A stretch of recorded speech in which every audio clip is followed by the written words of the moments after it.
हो गया। नमस्कार, मैं ओम प्रकाश एक बार फिर लंबे वक्त के बाद आपसे रूबरू हुआ हूँ। आज किसी खबर के बारे में नहीं बल्कि देश की एक प्रमुख घटना के बारे में हम बात करेंगे। हम बात करेंगे एनडीटीवी और रवीश कुमार के बारे में। एनडीटीवी में अदानी समूह का शेयर 28% हो गया है। यानी अदानी समूह ने एनडीटीवी की मालिकाना हक वाली जो कंपनी है RRPRH प्राइवेट लिमिटेड कंपनी है जिसके अंदर एनडीटीवी है, और वो बहुत बड़ी कंपनी है RRPRH, उसके अंदर एनडीटीवी एक छोटा ग्रुप है। तो अडानी ने इस प्राइवेट लिमिटेड कंपनी जो है RRPRH, इसमें 28% की हिस्सेदारी ली है, जबकि 32% हिस्सेदारी अभी भी प्रणय रॉय के पास है। वही प्रणय रॉय जो एनडीटीवी के डायरेक्टर थे और इस अडानी समूह की एंट्री के बाद उन्होंने डायरेक्टरशिप से इस्तीफ़ा दे दिया है। उनकी पत्नी राधिका रॉय ने भी इस्तीफ़ा दिया है। इन दोनों पति पत्नी के इस्तीफे के बाद एक शख्स रवीश कुमार, देश के बहुत बड़े पत्रकारों में से एक, का इस्तीफ़ा आज पूरे देश में सुर्खियों में है। रवीश के इस्तीफे के बाद उन्हें सोशल मीडिया पर भगवान बनाने की मुहिम चल रही है। अब जो लोग कंपनी रूल्स को जानते हैं या इस देश में शेयर ट्रांसफ़र को लेकर के जो भी नियम है उसे जानते हैं, उनके लिए ये पूरा मामला एक अचंभित करने वाला प्रकरण है। इसकी वजह मैं 3-4 बिंदुओं में बताता हूँ, आप समझ पाएंगे। ये जो एनडीटीवी मतलब न्यू दिल्ली टेलीविज़न के जो प्रणय रॉय हैं, इनका शेयर अभी भी 32% है, जबकि अडानी का महज 28% है। 4% शेयर मिस्टर रॉय के ज़्यादा हैं। यानी अभी भी प्रणय रॉय ही एनडीटीवी के मालिक हैं, जबकि इस बात के दावे किए जा रहे हैं कि एनडीटीवी को अडानी ने खरीद लिया और प्रणय रॉय का उसमें कोई भूमिका नहीं है। ये मेरे वीडियो के पीछे एक एनडीटीवी का ये प्रेस रिलीज चल रहा है, इसे आप देखिए।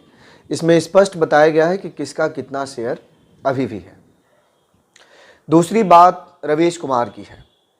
दावा किया जा रहा है कि प्रणय रॉय के इस्तीफे के कारण पूरा एनडीटीवी समूह अडानी के पास चला गया और इसीलिए रवीश कुमार ने इस्तीफ़ा दे दिया। क्यों? क्योंकि अडानी कथित तौर पर प्रधानमंत्री नरेंद्र मोदी के आदमी हैं और रवीश कुमार को खरीदा नहीं जा सकता। अब इससे ज़्यादा हास्यास्पद बात और क्या होगी। देखिए, हमारे जैसे जो लोग भी पत्रकारिता में हैं, उनका यह मुख्य धर्म है कि किसी भी तरह का भ्रम जाल अगर जनता के इर्द गिर्द या उनके सामने बुना जा रहा है जिसमें लोग फंसे, तो उस भ्रमजाल को तोड़ देना चाहिए। ये जो भ्रमजाल आपके सामने रवीश कुमार और एनडीटीवी को लेकर के बुना जा रहा है, उस पर मेरे जैसे लोग खामोश बैठें तो अपराध होगा। देखिए किस तरह से सोशल मीडिया का इस्तेमाल लोगों के दिमाग को बदलने या माइंड वॉश के लिए किया जाता है। अगस्त महीने के पहले ही अडानी समूह ने RRPR होल्डिंग्स प्राइवेट लिमिटेड में शेयर्स खरीद लिए थे। अगर रवीश कुमार इतने ही ईमानदार थे और अडानी के लिए काम नहीं करना चाहते थे तो उन्हें पहले ही इस्तीफ़ा दे देना चाहिए था। कई लोग कह रहे हैं कि वे प्रणय रॉय के भरोसे थे। अगर ऐसा है तो आज भी प्रणय रॉय एनडीटीवी के मालिक हैं, फिर क्यों रवीश कुमार को इस्तीफ़ा देना पड़ा? मैं व्यक्तिगत रूप से कुमार को बहुत अच्छा पत्रकार मानता हूँ। वे एक अच्छे शख्सियत भी हैं, सुलझे हुए हैं, जनता से जुड़े मुद्दों को बखूबी उठाते हैं और इसकी सराहना की जानी चाहिए। लेकिन उन्होंने पिछले कुछ दौर में, या यूं कहें कि पिछले एक दशक में, अडानी अंबानी जैसे देश के बड़े औद्योगिक घराने के खिलाफ आधारहीन खबरें चलाई हैं। उन्होंने पानी पी पी कर इस देश के बड़े उद्योगपतियों को कोसा है, जिसकी कोई वजह नहीं थी, जिसका कोई आधार नहीं था।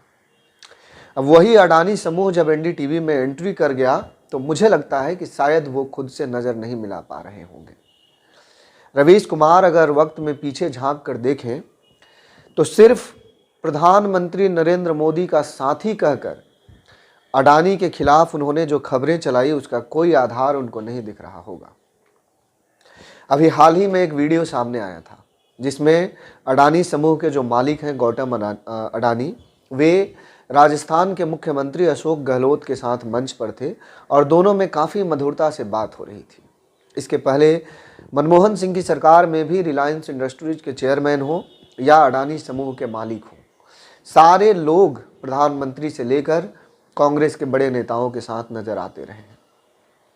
इस देश का कोई भी बड़ा उद्योगपति, किसी भी देश का कोई भी बड़ा उद्योगपति उस देश का स्तंभ होता है, सबसे अधिक टैक्स पे करता है, जिससे जनता की ज़रूरतें पूरी होती है। ऐसे में केवल वर्तमान सरकार से उद्योग जगत के बेहतर तालमेल की वजह से उन्हें टारगेट किया जाना एक राजनीतिक एजेंडा हो सकता है, लेकिन एक पत्रकार का एजेंडा कभी नहीं हो सकता।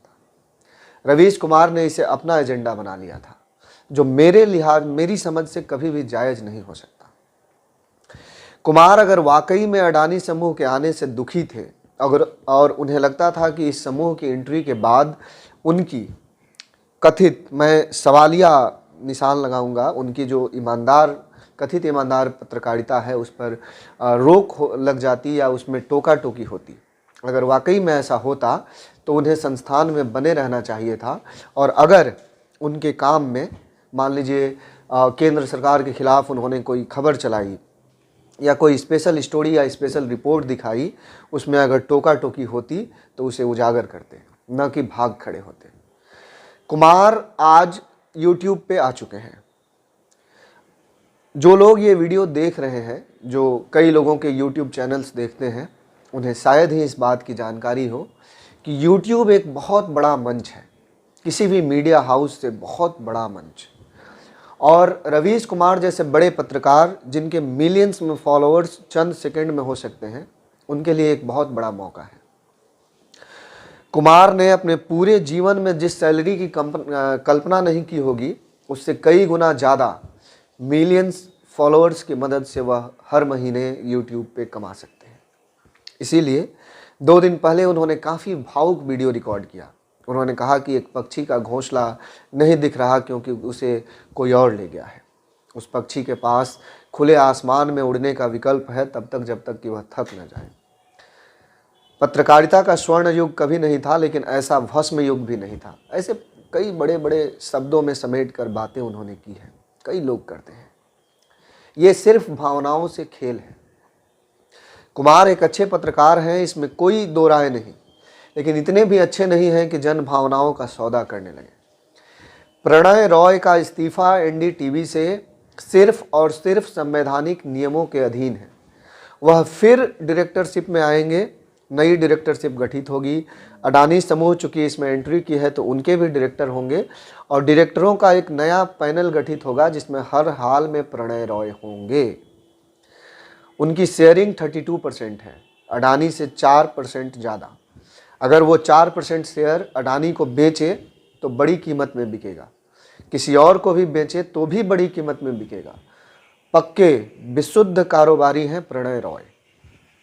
और रवीश कुमार, मुझे लगता है, मेरी कुमार से कोई व्यक्तिगत दुश्मनी नहीं है या ना ही उनके प्रति कोई पूर्वाग्रह है, लेकिन रवीश कुमार उनसे भी बड़े कारोबारी हैं, क्योंकि जन भावनाओं का सौदा कर रहे हैं।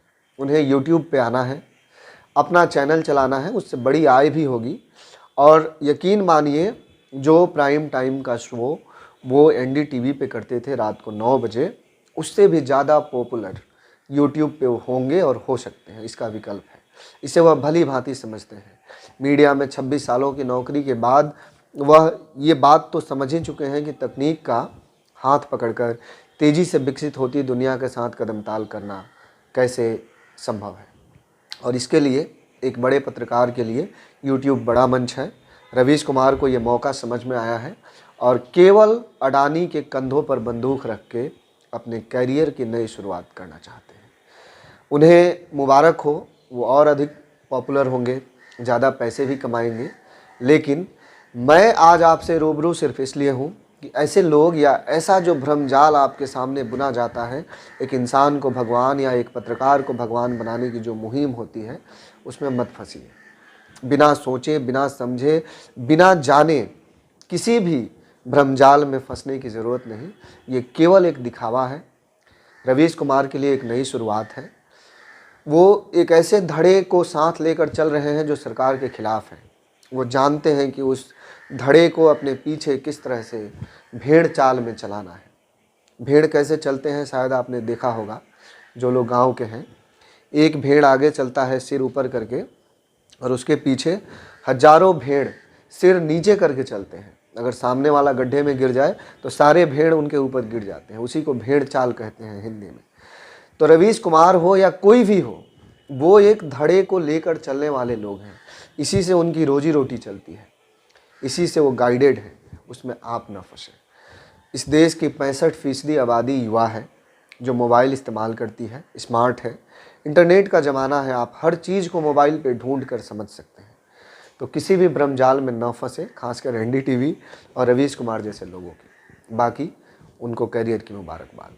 धन्यवाद।